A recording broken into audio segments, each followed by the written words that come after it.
the young people.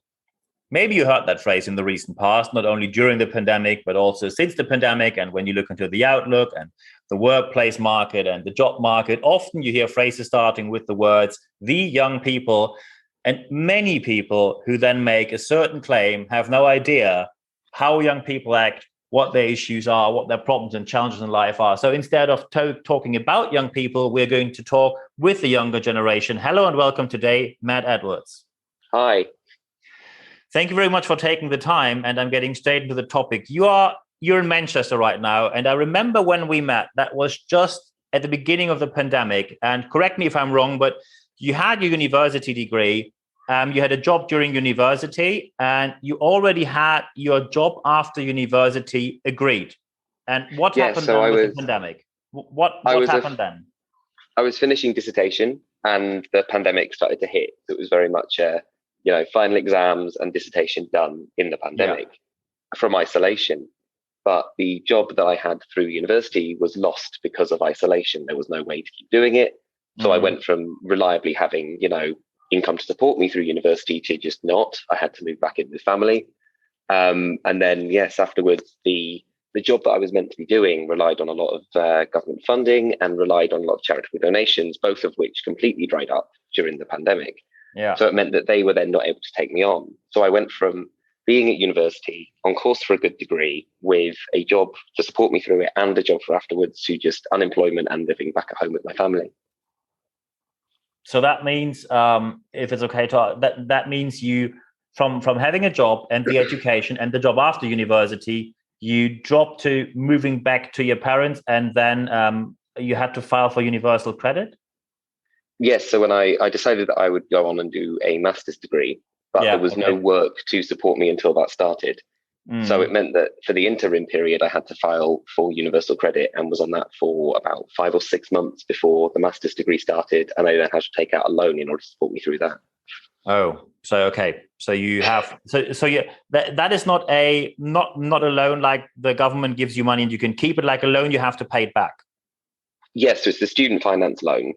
Okay, yeah. So it will be paid back from income in future. Yeah. But the way it works is it's 6% of my income over £16,000. Yeah. So it's a sizable, additional tax effectively to have to pay in future. It's basically a deferred tax on people who get education. For all the international visitors, listeners here, when you go to university in the UK, it's not for free like in Germany or other countries. You, how much is it? £9,000 a term? How much is it? It works out as, I think at the moment it's £9,500 for the academic year. And there's normally 3 academic years. So for an undergrad, it's quite expensive. My postgrad was £9,000, but there's some that go up to 27,000. And the maximum loan you can get is £11,000. So the government that's on top of the bachelor's degree loan you already had to take. Yes. So I had about 55 or 60,000 pounds of debt for maintenance and fees for my undergrad. And on top of that, I then had to add another £11,200 for my master's. So we now have roughly how much? With interest, it's now £70,000, I think.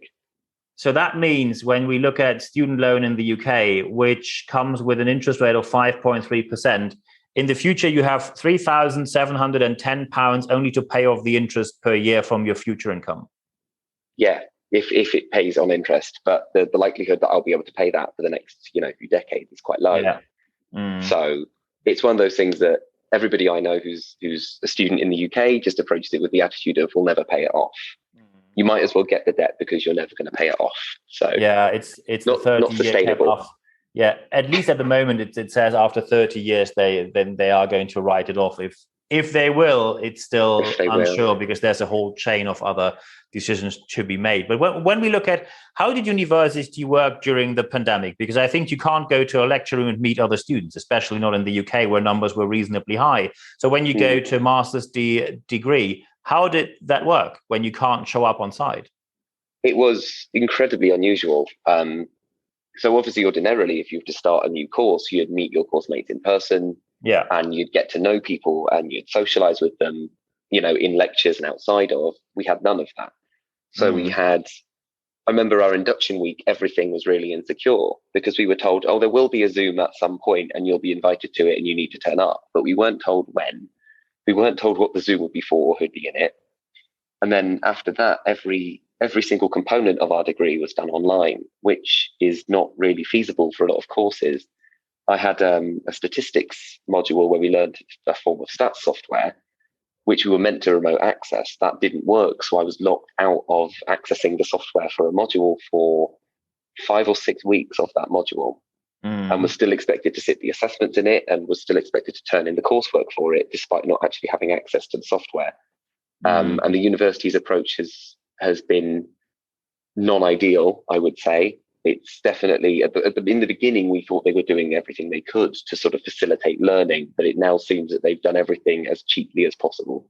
Well, when you look at the news, what happened afterwards just recently, and I think you're fully aware of that, the University of Manchester announced that online learning is a part of the plan for the future, which they plan to do in academia until the Guardian and the BBC picked it up. Then the university received major backlash. And on July 7th, BBC reported that it was said by the University of Manchester that the remote learning plan was a misunderstanding. Do you think it was? No, I don't. No. Neither do I. No. The plan itself made quite clear that they plan to continue with what they called a blended learning approach. And that blended learning approach included online lectures and seminars, which are non-ideal. Before the pandemic happened, we already had a blended learning approach. We had lectures were in person and then recorded and uploaded onto an intranet so students could access them. We had our texts online. We had additional resources online. We already had blended learning. So I think there's now a real resistance from students who have been fenced in by this university at one point, have been scapegoated by local authorities and the government, for now there to be absolutely no online continuation into the next academic year. But the way it's looking, the universities plan on keeping us online. So what do you think the future of academia will be? Do you think they're going to revoke the whole plan and go back to what they did before? Or do you think they're just waiting until no one's looking at it anymore and then try to sneak it in? I think there will always now be an online component because I don't think the university is going to want to give it up. And I think that's a massive loss, but I don't think it will be without pushback. Okay. So I think there will probably be some online lectures, and I imagine, for instance, open lectures where you have somebody come and guest speak, they will be online broadcast in future because that worked quite well. But in terms of, I think it will vary university to university, which has been the experience throughout the pandemic, is that some universities have led with a student-led approach and others have very much led with a profit-led approach where the university's finances are put before the learning experience or the well-being of students and staff. And so some universities in the UK have already reverted back to in-person learning. And I think when it comes to students making their choice, because we have a very marketized form of education, when it comes to students making their choice as to what university they want to give their money to, I think that will then begin to inform choices. And I think we'll see gradually a shift towards in-person again. But currently this university at least is very hesitant to do that. So when we put the university aside, you had a job, the degree, then the job contract for after university, then falling back to losing one job, not getting the other, moving back home, the loans, then universal credit, which also from the process is not a comfortable place you are. How do you, especially at a very young age, how do you deal with it emotionally and mentally? Because looking at the numbers, mental health issues in every country in the pandemic, but especially in the UK, went through the roof. And it's staggering to me that we have coped, I think, so many of us. I mostly got through it by being able to communicate with people online. I was a very social person before, and that was always my fallback. But yeah, when I was on universal credit, the thing that got me through was volunteering work. I couldn't deal with not doing anything. And so I ended up volunteering at a food bank, and that gave me some purpose. That structured my time at least. But it's been a really, really stressful year and a half. And I don't think as a generation and as an age group, we're even close to processing the long-term effects of that. I think so many people have been getting by day to day for so long that we've not actually considered the profound impact this will have on us as an age group. So when you work at a food bank, was there a significant change during the pandemic? Because I know that in the UK, food bank numbers, especially in the recent past, have risen significantly. And that's something that we saw firsthand. Well, when we started, we'd be packing, 30, 40 boxes a day to be delivered out to families. And by the end of it, we were having to pack 50 or 60 and work more days just to get the services out.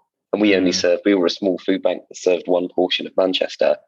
And we went from having one delivery van to 3 because we had to get that out. And the delivery drivers were all voluntary, of course, so it was quite difficult to coordinate how that would work. But yeah, it's been difficult doing that because whilst I was struggling with money, being on universal credit at the time, you were constantly exposed to how much worse it was for people who were more exposed to fragility than I was, which kept things in proportion, but wasn't difficult. Wasn't easy to deal with.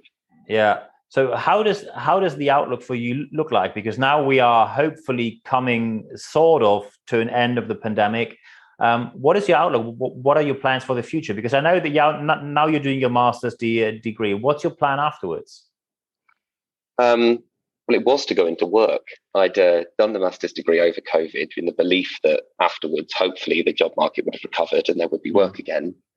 There isn't quite enough, and what there isn't really feasible. So my plan for now is to work just in casual labour for the next few months and really consider PhD opportunities if that's something I want to do. And if not, just hope some slightly more stable long-term work comes up. At the moment, there's not really much. So, yeah. So when you hear that people from other generations, and maybe you heard these phrases like, we had to make sacrifices, phrases like, we had bad times, so we had to cope with it, so why can't you? Or phrases like, we took every job we could get, and why are you hanging out at universities when there's manual labor available somewhere else? What would your answer be to people who say these, in my opinion, completely inappropriate phrases? But what would your answer be?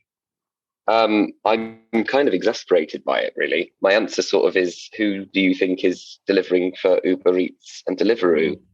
And who is working the 0 hours contracts with no stability, no unions, no holiday time or sick pay?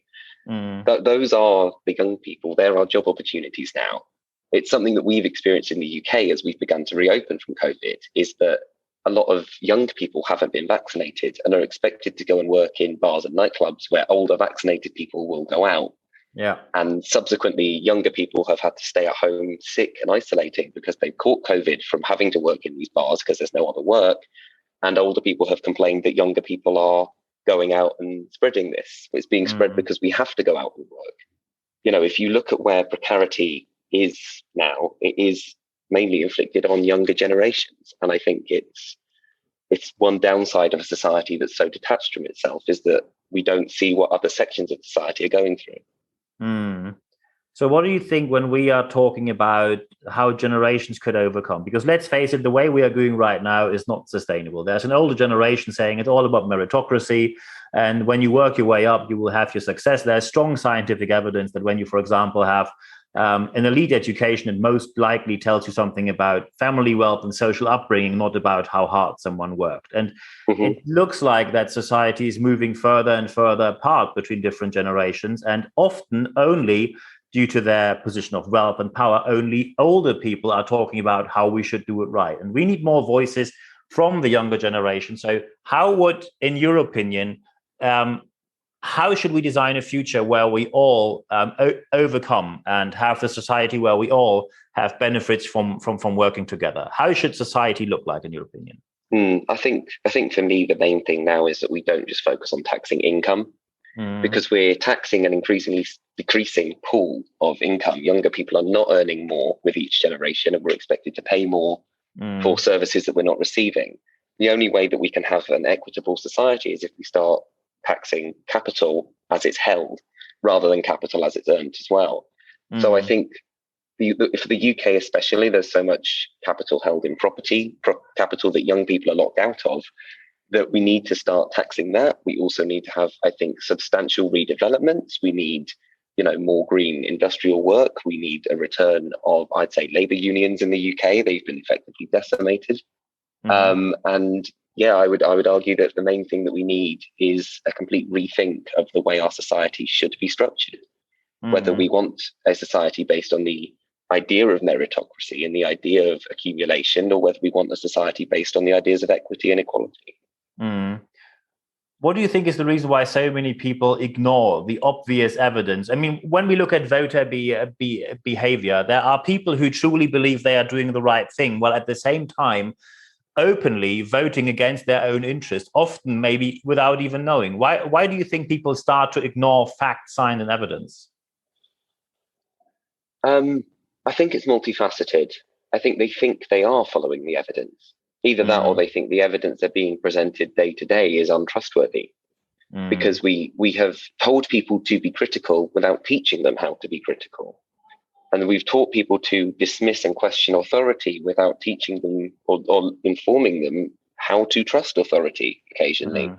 And so we have, I would argue, a very selective engagement, at least in Britain, with truth and fact and evidence in politics. And we have politicians more than willing to capitalize on that, to make their own gains politically, and more than willing to sell mistruths or lies blatantly to the House of Commons and the public more broadly. So when we look at the situation right now, and I really admire how you went through these very challenging times, when people are listening right now, and maybe we have younger people listening right now, and they say, hey, I'm in a desperate situation, I don't know how to continue. What are your, let's say, top 3 tips when people have challenging times right now? How can they get through it? Your top 3 tips to round this interview up. My top 3 would probably be that there's absolutely no shame in seeking out help and support. In the UK, for years, we've demonized people who've needed to go on to benefits or universal credit, and demonized people who needed to seek social support and welfare. And there absolutely is none in that. We're facing unprecedented challenges as a generation and as a people at the moment, and there's no shame in reaching out for support. I'd say that also a sense of solidarity is something that's been lost in our society, but there's no issue with reaching out and gaining that solidarity from the friends and the networks where you can, and it will often come in unexpected places, but that solidarity is what will get us through. And the third thing I think is that it's okay to be angry, and okay to be annoyed, and okay to be disappointed, and the feelings are not invalid. We're often told as a generation that, other people have had it worse, and it's true they have, and that we should be grateful for what we've received, and we should be grateful for what we've received. But we've also got unprecedented challenges that other generations haven't had to face in 100 years. It's reasonable for us to be feeling concerned and scared and angry and vulnerable because of those challenges. So that would be the 3 things I would say. I think these are the perfect final words for this podcast. I know that we often speak about the young generation, and today we had someone here who is from that younger generation. And especially with the discussions I had with certain people, and I know you're listening right now, rethink your approach and stop talking about the younger people when you had zero contact to them and talking to firsthand experience. Because only when you do so, and you did that for many, many years, only then you can make an informed decision and also have an informed opinion about a generation which is the future of all of us. So the final words for me of this podcast are, Matt, thank you very much for your time. Thank you. Thank you very much for yours as well.